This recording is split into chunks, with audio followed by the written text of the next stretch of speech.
Mga idol, naputol na natin yung, naalis na natin yung mga kuko.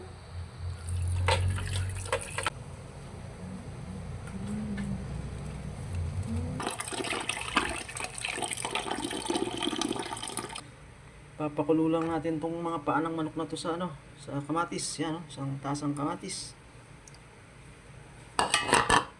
Lagyan din natin ng yan, sibuyas, yan.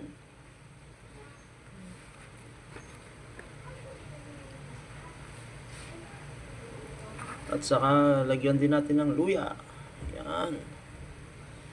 At saka isabay na rin natin yung gabi para lumambot ng gusto yung gabi.